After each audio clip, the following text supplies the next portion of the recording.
കൂട്ടുകാരെ, നമ്മൾ ഇന്ന് ഡിസ്കസ് ചെയ്യാൻ പോകുന്നത് 28 ജൂൺ 2025 നടന്ന ഡിഗ്രി പ്രിലിംസിൻ്റെ സൈക്കിൾ 2 എക്സാമിൻ്റെ മാത്സ് ചോദ്യങ്ങളാണ്. അപ്പോൾ നമുക്ക് ഓരോന്നോരോന്നായിട്ട് ചെയ്ത് നോക്കാം. ആദ്യത്തെ ചോദ്യം, if the sum of two numbers is 150 and the product is 45, then what is the sum of their reciprocals? നമുക്ക് നമ്പേഴ്സ് എക്സ് ആൻഡ് വൈ എന്നെടുക്കാം. So sum is x plus y is equal to 150, product x y is equal to 45. ചോദിച്ചിരിക്കുന്നത് sum of the reciprocals ആണ്. So 1/x plus 1/y ആണ് ചോദിച്ചിരിക്കുന്നത്. അത് cross multiply ചെയ്യുമ്പോൾ x plus y divided by X Y എന്ന് കിട്ടും. X plus Y നമുക്ക് ചോദ്യത്തിൽ തന്നിട്ടുണ്ട് 150 ആണ്, എക്സ് വൈ 45 ആണ്. So 150 divide by 45 which is equal to 10/3. So the answer is option D. അടുത്ത ചോദ്യം, what is the angle between the hour hand and minute hand of the clock at 12:20? So നമുക്ക് angle കാണാനുള്ള equation അറിയാം. 30h minus 11/2 M ആണ്. ഇവിടെ H എന്ന് പറഞ്ഞാൽ 12ഉം M എന്ന് പറഞ്ഞാൽ 20ഉമാണ്. So 30 × 12 minus 11/2 × 20. സോ 360 മൈനസ് 110 എന്ന് വരും. ആൻസർ 250 എന്ന് വരും. പക്ഷേ നമുക്കിവിടെ ഒരു കുഴപ്പം എന്താണെന്ന് വെച്ച് കഴിഞ്ഞാൽ ഒരു ക്ലോക്കിൽ മിനിറ്റ് സൂചിയും മണിക്കൂർ സൂചിയും തമ്മിൽ രണ്ട് ആംഗിൾ സബ്റ്റൻഡ് ചെയ്യുന്നുണ്ട്. ഒരു മൈനർ ആംഗിളും ഉണ്ട്, ഒരു വലിയ ആംഗിളും ഉണ്ട്. സോ നമുക്ക് നോക്കിയാൽ കാണാൻ പറ്റും ക്ലോക്കിനകത്ത് 12:20 ആണ് സമയം. സോ നമുക്ക് കിട്ടിയിരിക്കുന്ന ആൻസർ എത്രയാണ്? 250 ഡിഗ്രിയാണ്.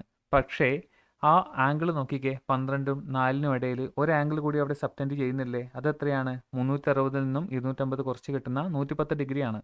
സോ രണ്ട് ഓപ്ഷനും ആൻസറിലുള്ള സ്ഥിതിക്ക് ഏതാണ് ഇതിനെ കറക്റ്റായിട്ട് എടുക്കുന്നത് എന്നുള്ളത് PSCയുടെ ഫൈനൽ കീ വന്നാൽ മാത്രമേ നമുക്ക് പറയാൻ പറ്റുള്ളൂ. സോ അടുത്ത ചോദ്യം, ഇഫ് 26 ജനുവരി 2025 is Sunday, then what will be the day of 26 January 2028? So നമുക്ക് തന്നിട്ടുള്ളത് 26 ജനുവരി 2025 സൺഡേ ആണ്. 26 ജനുവരി 2028 എപ്പോൾ വരുമെന്നാണ് കണ്ടുപിടിക്കേണ്ടത്. സോ ഇതിനിടയിൽ 3 വർഷത്തിൻ്റെ ഗ്യാപ്പ് ഉണ്ട്. അതായത് 2025, 2026, 2027. 2028 നമുക്ക് എടുക്കേണ്ട ആവശ്യമില്ല. കാരണം എന്താ, നമ്മൾ 2028 ലീപ്പ് ഇയർ ആണോ അല്ലയോ എന്ന് പോലും ചെയ്യേണ്ട ആവശ്യമില്ല. കാരണം എന്താ, ജനുവരി വരുന്നത് ഫെബ്രുവരിക്ക് മുന്നേ ആണ്. ഫെബ്രുവരിക്ക് ശേഷം വരുന്ന മാസങ്ങളിലാണ് ആ ലീപ്പ് ഇയറിൻ്റെ എഫക്റ്റ് നമുക്ക് കാണാൻ പറ്റുമോ. സോ നമുക്കിവിടെ എടുക്കേണ്ട വർഷങ്ങൾ 25, 2026, 2027.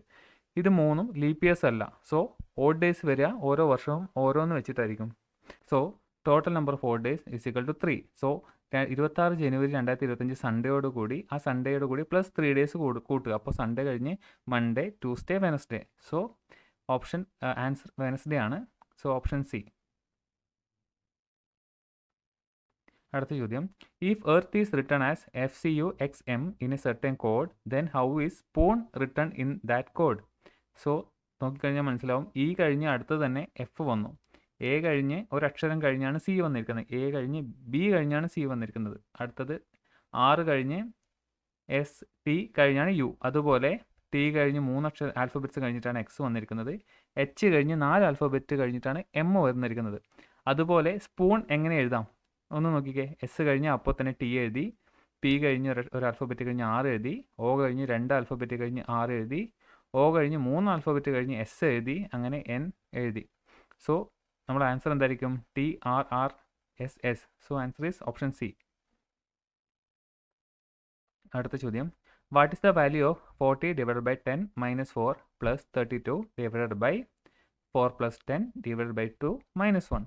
സോ ബോർഡ് മാസ് റൂൾ ഉപയോഗിച്ച് നമുക്ക് ചെയ്യാം. ആദ്യം ബ്രാക്കറ്റിനകത്തുള്ളത് ചെയ്യണം, അതുപോലെ ഡിവിഷൻ ചെയ്യണം. So 40 by 10 minus 4 plus 32 divided by 4 plus 10 by 2 minus 1. So ഞാൻ ആദ്യം തന്നെ 40 by 10 4 അവിടെയായി, minus 4 plus 32 divide by ബ്രാക്കറ്റിനകത്ത് ചെയ്യുന്ന സമയത്ത് 4 പ്ലസ് 10 ബൈ 2 5 ആയി, മൈനസ് 1. സോ 4 മൈനസ് 4 0 ആയി, പ്ലസ് 32 അതുപോലെ ഉണ്ട്, divide by 4 plus 5 minus 1. 4 plus 5 9 ആണ്, minus 1 8. So 4 plus 5 minus 1 is equal to 8. So answer is 32 by 8 എന്ന് കിട്ടും, which is equal to 4. So answer is option A 4. The nth term of the series 5 root to 5 1 is 1/625. Then n is, നമുക്ക് നോക്കി അറിയാൻ പറ്റും ഇതൊരു geometric progression ആണ്. ഇതിൻ്റെ first term 5ഉം common ratio എന്ന് വരുന്നത് 1/√5 ആണ്. സോ nth ടേമുള്ള ഇക്വേഷൻ നമുക്കറിയാം AR⁻n - 1. So 1/625 is equal to AR⁻n-1. എക്ക് 5 എന്ന വാല്യൂയും ആറിന് 1/√5 വാല്യൂ എന്നുള്ള സബ്സ്റ്റിറ്റ്യൂട്ട് ചെയ്യുക. സോ 5/√5 n-1 എന്ന് കിട്ടും. അത് നമ്മൾ ചുരുക്കുന്ന സമയത്ത് 5നെ നമുക്ക് എങ്ങനെ എഴുതാൻ പറ്റും? √5² എഴുതാം. സോ നമുക്കറിയാം A/m/A/n എന്ന് പറഞ്ഞാൽ A/m-n ആണ്. ഞാനത് ഇവിടെ ചെയ്യുന്ന സമയത്ത് √5² താഴേക്ക് എടുത്തു. അപ്പം √5⁻2 എന്ന് വരും. താഴെ ഓൾറെഡി ഒരു √5⁻n-1 ഉണ്ട്. സോ n-1 -2 എന്ന് വരും. സോ 1/√5 n-3 എന്ന് വരും. ഈ √5 എന്ന് വെച്ചാൽ എന്ന് വെച്ചാൽ എന്താ? ⁻1/2 അല്ലേ? So n-3/2. ലാസ്റ്റ് കിട്ടിയിരിക്കുന്നത് അങ്ങനെയാണ് 1/5n-3/2. സോ 625 എന്ന് പറയുന്നത് 5ൻ്റെ 4th പവറാണ്. സോ 5/4 ആണ് 625. അങ്ങനെ സബ്സ്റ്റിറ്റ്യൂട്ട് ചെയ്യുമ്പോൾ 1/5/4 ഈസ് ഈക്വൽ ടു 1/5n-3/2 എന്ന് കിട്ടും. സോ 4നെ നമുക്ക് 5ൻ്റെ പവറായിട്ട് ഇക്വേറ്റ് ചെയ്യാമല്ലോ. 4 is equal to n-3/2. So 8 is equal to n-3. So n is equal to 8 + 3, അതായത് 11. So answer is option A. അടുത്തത്, Raju moved 10 km to the east and then turned right, moving 20 km. After that, he turned left and moved 10 km. Finally, he turned left again and moved 35 km. Then, what is the shortest distance from the starting point to the end point? നോക്കിക്കഴിഞ്ഞാൽ നമുക്കറിയാം direction north, east, west, south. ആദ്യം Raju move ചെയ്യുന്നത് 10 kilometre ഈസ്റ്റിലേക്കാണ്. പിന്നെ right turn എടുത്തിട്ട് 20 kilometres. പിന്നെ വീണ്ടും left turn എടുത്തിട്ട് 10 kilometres. Finally he turn left and again moved 35 kilometres. So നമുക്ക് നോക്കിക്കഴിഞ്ഞാൽ ഷോർട്ടസ്റ്റ് ഡിസ്റ്റൻസ് എന്ന് പറയുന്നത് ഈ പച്ച കളറിൽ കാണിക്കുന്നതാണ്. സോ നമുക്ക് കിട്ടേണ്ട ഡിസ്റ്റൻസ്, ഷോർട്ടസ്റ്റ് ഡിസ്റ്റൻസ് ആ ഗ്രീൻ കളറിൽ കാണിച്ചിരിക്കുന്ന ലൈൻ്റെ ലെങ്ത് ആണ്. സോ നമുക്കറിയാം അതിൻ്റെ ബേസ് ലെങ്ത് എന്ന് പറയുന്നത് 20 ആണ്. ആ ഹൈറ്റ് എന്ന് പറയുന്നത് 15ഉം. അത് റൈറ്റ് ആംഗിൾ ട്രയാംഗിൾ അല്ലേ? അപ്പോൾ 20 ആണ് ബേസ് ലെങ്ത്, 15 ആണ് അതിൻ്റെ ഹൈറ്റ്. സോ അതിൻ്റെ ഹൈപ്പോട്ടന്യൂസ് കണ്ടുപിടിച്ചാൽ നമുക്ക് ഷോർട്ടസ്റ്റ് ഡിസ്റ്റൻസ് കിട്ടി. ഹൈപ്പോട്ടന്യൂസ് എന്ന് പറയുന്നത് √of base square plus height square. So √of 20² plus 15². അത് നമുക്ക് √ഓഫ് 625 എന്ന് കിട്ടും. So answer is 25. Option B. Sumesh is 13 ranks ahead of Ramesh in a queue. Ramesh is 19th from the last. Rajesh is 5 ranks behind Sumesh. Arya is 8 ranks ahead of Rajesh and 3 ranks ahead of Sumesh. If Arya is 39th from the front, then how many people are there in the queue? So നമുക്കിത് ഓരോ സ്റ്റേറ്റ്മെൻറ്റും മുറിച്ച് നമുക്ക് നോക്കി എഴുതാം. ആദ്യം Sumesh is 13 ranks ahead of Ramesh. അതായത് സുമേഷ് ആണ് രമേഷിനേക്കാളും മുന്നിലുള്ളത്. അപ്പോൾ സുമേഷിൻ്റെ രമേഷിൻ്റെ ഇടയിൽ 12 ആൾക്കാരുണ്ട്. അതുകൊണ്ടാണ് സുമേഷ് 13 വരുന്നത് അല്ലേ? Sumesh is 13 ranks ahead of Ramesh. അപ്പോൾ സുമേഷിൻ്റെ രമേഷിൻ്റെ ഇടയിൽ 12 ആൾക്കാരുണ്ട്. പിന്നെ Ramesh is 19th from the last. അപ്പോൾ രമേഷിൻ്റെ പിറകിൽ 18 പേര്. സോ ഫസ്റ്റ് സ്റ്റേറ്റ്മെൻറ്റ് വെച്ച് നമ്മൾ ഉണ്ടാക്കിയ ഒരു ലൈൻ ക്ലിയർ ആയല്ലോ. സെക്കൻഡ് പറയുന്നത് Rajesh is 5 ranks behind Sumesh. അതായത് സുമേഷിനും രാജേഷിനും ഇടയിൽ 4 പേരുണ്ട്. അടുത്തത് Arya is 8 ranks ahead of Rajesh. ആര്യയും രാജേഷും തമ്മിൽ 7 ആളുടെ ഡിഫറൻസ് ഉണ്ട്. കൂടാതെ ലാസ്റ്റ് സ്റ്റേറ്റ്മെൻറ്റ് നോക്കിക്കേ, Arya is 39th from the front. So ആര്യയുടെ മുന്നിൽ 38 പേരുണ്ട്. ഓക്കെ, അത് മനസ്സിലായല്ലോ. അടുത്തത് ആര്യയും രാജേഷും, അതായത്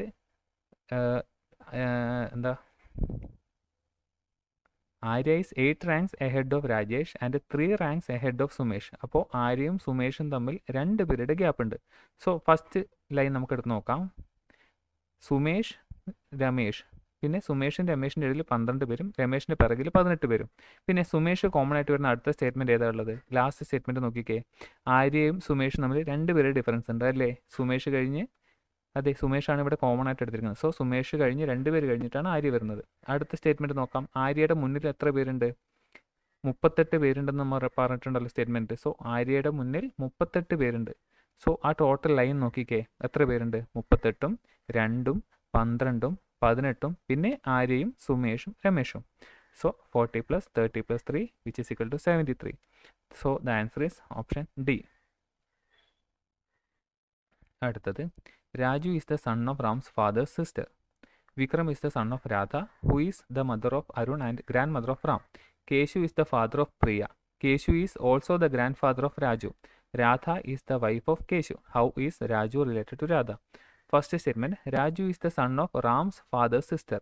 ഇത് രാജു രാമൻ്റെ അച്ഛൻ്റെ സിസ്റ്ററുടെ മകനാണ്. സോ രാജുവിൻ്റെ ബ്രാക്കറ്റിൽ എഴുതിയിരിക്കുന്നത് അവരുടെ ഫീമെയിൽ ആണോ മെയിൽ എന്നാണോ. എം കാണിച്ചു കഴിഞ്ഞാൽ മെയിൽ എന്നും എഫ് ഫീമെയിൽ എന്നുമാണ് ഉദ്ദേശിച്ചിരിക്കുന്നത്. സോ റാമിൻ്റെ അച്ഛൻ്റെ സഹോദരിയുടെ മകനാണ് രാജു. അടുത്ത സ്റ്റേറ്റ്മെൻറ്റ് നമുക്ക് നോക്കാം. Vikram is the son of Radha who is the mother of Arun and grandmother of Ram. So നമുക്കിതൊരു ആരും ഇതിനകത്ത് പറഞ്ഞിട്ടില്ല, ആകെ റാം മാത്രമേ തന്നിട്ടുള്ളൂ. സോ ആ സ്റ്റേറ്റ്മെൻറ്റ് അങ്ങനെ തന്നെ വെക്കുക. Keshu is the father of Priya, അതും അങ്ങനെ തന്നെ നിൽക്കട്ടെ.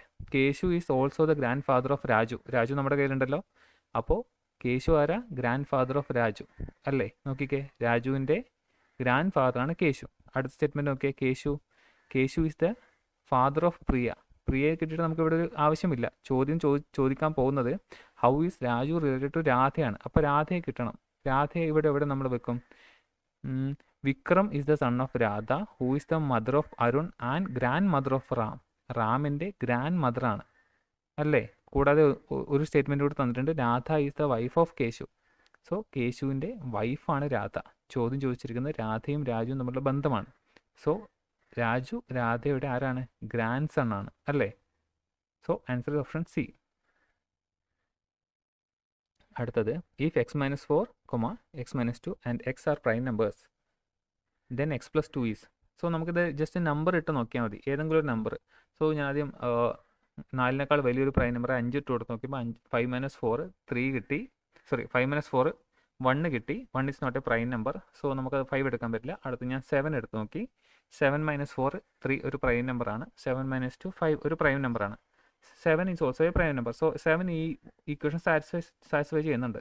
സോ x + 2 എന്താണെന്നാണ് ചോദ്യം. സോ 7 + 2 എന്താണ്? 9 ആണ്. 9 എന്താണ്? A composite which is the square of an integer. 3ൻ്റെ സ്ക്വയർ അല്ലേ 9. So the answer is option B.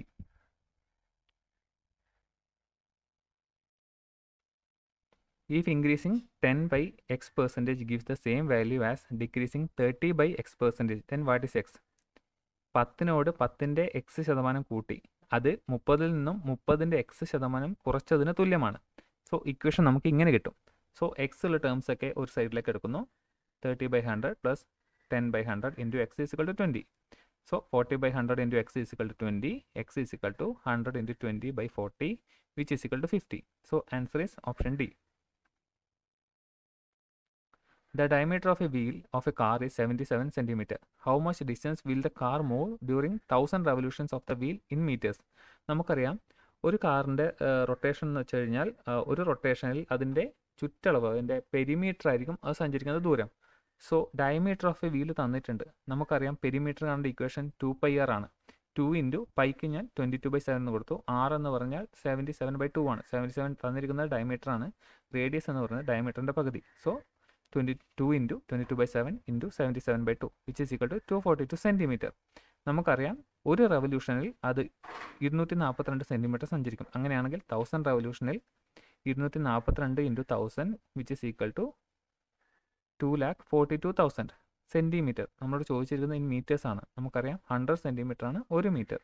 So നമ്മുടെ കിട്ടിയ ആൻസറിനെ 100 കൊണ്ട് ഡിവൈഡ് ചെയ്യുമ്പോൾ 2420 മീറ്റേഴ്സ് എന്ന് ഉത്തരം കിട്ടും. So answer is option A. അടുത്തത്, a sum was put at simple interest at a rate for 5 years. If it was put at 2% higher rate, the amount that could have earned additionally is 5,000. Then the sum is, നമുക്കറിയാം simple ഇൻട്രസ്റ്റിൻ്റെ rate equation I = PNR/100. First statement വെച്ചിട്ട് I1 = PNR/100 എന്നിരിക്കട്ടെ. നമുക്ക് P അറിയില്ല. P principal amount ആണ്. N number of years ആണ്. R interest rate ആണ്. ഇതിനകത്ത് നമുക്ക് തന്നിരിക്കുന്നത് ആകെ N ആണ്. N 5 years ആണ് തന്നിട്ടുണ്ട്. അടുത്ത തന്നിരിക്കുന്നത് I2, നമ്മുടെ അടുത്ത ഇൻട്രസ്റ്റ് എത്ര കിട്ടും നോക്കാം. അപ്പോൾ നമുക്ക് തന്നിട്ടുണ്ട് 2% ഹയർ റേറ്റ് ആണെങ്കിൽ. സോ നമുക്ക് പുതിയ റേറ്റ് എത്രയാണ് വരിക? R+2 ആണ് അല്ലേ? R+2. So I2 = PN × R+2/100 എന്ന് കിട്ടും. ഇത് എത്രയാണ്? I1-നേക്കാൾ 5000 കൂടുതലാണെന്നാണ് പറഞ്ഞിരിക്കുന്നത്. So I2 = I1 + 5000. So I2 നമ്മൾ എങ്ങനെ എഴുതാൻ പറ്റും? PN × R+2/100. അതൊന്ന് ഉള്ളിലേക്ക് എടുത്ത് ബ്രാക്കറ്റ് കളയുമ്പോൾ PNR/100 + 2PN/100 എന്ന് കിട്ടും. അത് നമ്മുടെ I2 = I1 + 5000 സബ്സ്റ്റിറ്റ്യൂട്ട് ചെയ്യുന്ന സമയത്ത് PNR/100 + 2PN/100 = PNR/100 + 5000 എന്ന് കിട്ടും. ആ പി എൻ ആർ ബൈ 100 ക്യാൻസലായി. So 2pn/100 = 5000. P = 5000 × 100 / 2n. n അറിയാം, നമ്പർ ഓഫ് ഇയേഴ്സ് നമുക്ക് തന്നിട്ടുണ്ട് 5 ആണ്. So 5000 × 100 / 2 × 5 which is equal to 50,000 എന്ന് കിട്ടും. Answer is option C. അടുത്തത്, the ratio of three numbers is 3:4:5. If the sum of the numbers is 60, then find the sum of squares of the numbers. So numbers നമുക്ക് 3x 4x 5x എന്ന് എടുക്കാം. Some എടുക്കുന്ന സമയത്ത് 12x, അതായത് 5 4 9 3 12x = 60 എന്ന് കിട്ടും. x = 5 എന്ന് കിട്ടും. നമ്പേഴ്സ് ഈസി ആയിട്ട് കിട്ടി. 3 × 5 അതായത് 15, 4 × 5 25 20 ആൻഡ് 5 × 5 25. സോ നമ്മൾ ചോദിച്ചിരിക്കുന്നത് ഇതിൻ്റെ സ്ക്വയേഴ്സിൻ്റെ സമ്മാണ്. എങ്ങനെ ചെയ്യാൻ പറ്റും? ഒന്നുകിൽ നേരിട്ട് ആ നമ്പേഴ്സിൻ്റെ സ്ക്വയർ എടുത്ത് സം ചെയ്യുക, അല്ലെങ്കിൽ നമുക്കറിയാം നമ്മൾ വിചാരിച്ച നമ്പേഴ്സ് 3x², 4x², 5x². ഇതാണ് ഇതിൻ്റെ സ്ക്വയേഴ്സിൻ്റെ സമ്മ്. x² കോമൺ ആണ്. സോ 9 + x² × 9 + 16 + 25, അതായത് x² × 50 എന്ന് വരും. x എന്താ നമുക്ക് കിട്ടിയിരിക്കുന്നത് 5 ആണ്. അപ്പോൾ x² 25. So 25 × 50 1250. So answer is option A. 5 men complete a work in 3 days and 3 boys can complete it in 5 days. Find the time taken to complete the work by 4 men and 2 boys. നമുക്കറിയാം 5 men 3 ദിവസം കൊണ്ടാണെങ്കിൽ ഒരു men 5 × 3 15 ദിവസം കൊണ്ട് ആ ജോലി ചെയ്യും. അതുപോലെ 3 boys 5 ദിവസം കൊണ്ട് ചെയ്യുന്ന ജോലി ഒരു ബോയ് 3 × 5 15 ഡേയ്സ് കൊണ്ട് ചെയ്ത് തീർക്കും. നമ്മൾ ചോദിച്ചിരിക്കുന്നത് 4 മെന്നും 2 ബോയും ആണ്. സോ 4 men എന്ന് പറയുമ്പോൾ 4 × 1/m + 2 × 1/b, അതായത് 1/m എന്ന് പറഞ്ഞാൽ മെന്നിൻ്റെ ഒരു ദിവസത്തെ ജോലി, 1/b എന്ന് പറഞ്ഞാൽ ബിയുടെ ഒരു ദിവസത്തെ ജോലിയാണ് കാണിച്ചിരിക്കുന്നത്. അതായത് m നമുക്ക് 15 ആണെന്ന് അറിയാം. സബ്സ്റ്റിറ്റ്യൂട്ട് ചെയ്യുന്ന സമയത്ത് 4 × 1/15 + 2 × 1/15 എന്ന് വരും. അത് 6/15 എന്ന് വരും. സോ 2/5 എന്ന് വരും. സോ നമുക്ക് കണ്ടുപിടിക്കേണ്ടത് ഒരു ദിവസത്തെ ജോലിയല്ല. ഒരു ദിവസം 2/5 തീർക്കുമെങ്കിൽ ആ ജോലി തീർക്കാൻ അവർക്ക് എത്ര ദിവസം വേണ്ടി വരും? അതിൻ്റെ റെസിപ്രോക്കൽ എടുത്താൽ മതി. So 5/2 which is equal to 2.5 days. അത് നമുക്ക് ആൻസറിൽ തന്നിട്ടില്ല. Answer is 2.5. അടുത്ത ചോദ്യം, the area of a circle with a perimeter equal to 39.6 meter is equal to the area of a rectangle. What is the breadth of the rectangle if its length is 27.72? So നമുക്ക് നോക്കാം. Perimeter എത്രയാണ് തന്നിട്ടുണ്ട്? 39.6 metre ആണ് തന്നിട്ടുണ്ട്. So അതിൽ നിന്ന് 6 കിട്ടും നമുക്ക്. 39.6/2π. Area of the circle is equal to area of rectangle എന്ന് നമുക്ക് തന്നിട്ടുണ്ട്. നമുക്ക് തന്നിരിക്കുന്നത് ബ്രെഡ്ത്തും ആണ്. സോ എൽ നമുക്ക് കണ്ടുപിടിക്കാം. πr² / L. So π/L × r നമുക്ക് മുകളിൽ നിന്ന് കിട്ടി. 39.6/2π. അപ്പോൾ 39.6/2π ഹോൾ സ്ക്വയർ എന്ന് വരും.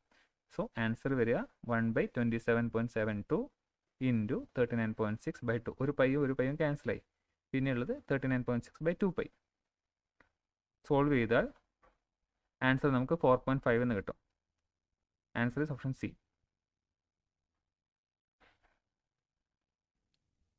അടുത്ത ചോദ്യം, find the number which when decreased by 12% becomes 1760. So the number x ആണെന്ന് വിചാരിക്കുക. സോ എക്സ് എന്ന് 12% ഓഫ് എക്സ് കുറച്ച് കഴിഞ്ഞാൽ 1760 കിട്ടും. So X minus 12x/100 = 1760. So 100x - 12x/100 = 1760. ഇതൊന്ന് സോൾവ് ചെയ്താൽ മാത്രം മതി. നമുക്ക് നമ്പർ കിട്ടുന്നത് ഓപ്ഷൻ എ ആയ 2000 ആണ്. So answer is option A 2000. അടുത്തത്, Thomas bought a furniture item for ₹4,800. Thomas bought a furniture item for 4,800. If he had to spend ₹1,200,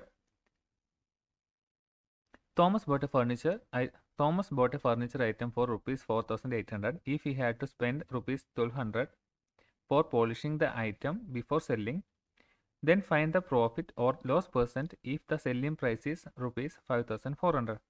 നമുക്കറിയാം ടോട്ടൽ കോസ്റ്റ് എത്രയാണ് വന്നിരിക്കുന്നത്, പ്രൈസ് ഓഫ് ഫർണിച്ചറും പിന്നെ കോസ്റ്റ് സ്പെൻഡ് ഓൺ പോളിഷിങ്ങിലുമാണ്. So 4,800 + 1,200. So 6,000 രൂപയാണ് തോമസിന് totally ഈ ഒരു ഫർണിച്ചറിന് വേണ്ടി ചിലവായ തുക. എന്നിട്ട് തോമസ് വിറ്റത് 5,400 രൂപയ്ക്കാണ്. സ്വാഭാവികമായിട്ടും തോമസിന് നഷ്ടമാണ് ഉണ്ടായിരിക്കുന്നത്. അതായത് 6,000 രൂപയാണ് തോമസിൻ്റെ കയ്യിൽ നിന്ന് വന്ന ചിലവ്. പക്ഷേ തോമസ് വിറ്റത് 5,400 രൂപയ്ക്കാണ്. സോ ലോസ് വന്നിരിക്കുന്നത് 600 രൂപയാണ്. ഈ 600 രൂപ എത്ര പെർസെൻറ്റേജ് ആണെന്ന് കണ്ടുപിടിക്കേണ്ടത്. സോ നമുക്ക് ലോസ് പെർസെൻറ്റേജ് അറിയാം. Loss percentage equal to loss divide by cost price into 100. ലോസ് എത്രയാണ്? 600 രൂപയല്ലേ? 600 ഡിവൈഡ് ബൈ 6000 ഇൻറ്റു 100. അതായത് 10% ലോസാണ് തോമസിന് ഉണ്ടായിരിക്കുന്നത്. ഓപ്ഷനിൽ 10% കാണുന്നില്ല. സോ നമുക്ക് നോക്കാം. കീ വരുന്നവരെ നമുക്ക് വെയിറ്റ് ചെയ്യാം. അടുത്ത ചോദ്യം 625 raised to 0.16 into 625 raised to 0.09. So ഇത് നമുക്ക് പവറിൻ്റെ ഇക്വേഷൻ നമുക്കറിയാൻ പറ്റും. A raise to m into a raise to n എന്ന് പറഞ്ഞാൽ a raise to m plus n ആണ്. ഇവിടെ എ എന്ന് പറഞ്ഞത് 625ഉം എം എന്ന് പറഞ്ഞാൽ 0.16ഉം എൻ എന്ന് പറഞ്ഞാൽ 0.09 ആണ്. So 625 raised to 0.16 into 625 raised to 0.09 is equal to 625 raised to 0.16 plus 0.09. അതായത് 625 raised to 0.25. 0.25 നമുക്ക് എങ്ങനെ എഴുതാം? 1/4 എന്ന് എഴുതി കൂടെ? So 625 raised to 1/4. അതായത് സ്ക്വയർ റൂട്ടിൻ്റെ സ്ക്വയർ റൂട്ട്. 625ൻ്റെ സ്ക്വയർ റൂട്ട് എത്രയാ? 25. 25ൻ്റെ സ്ക്വയർ റൂട്ട് എത്രയാ? 5. So the answer is option A 5.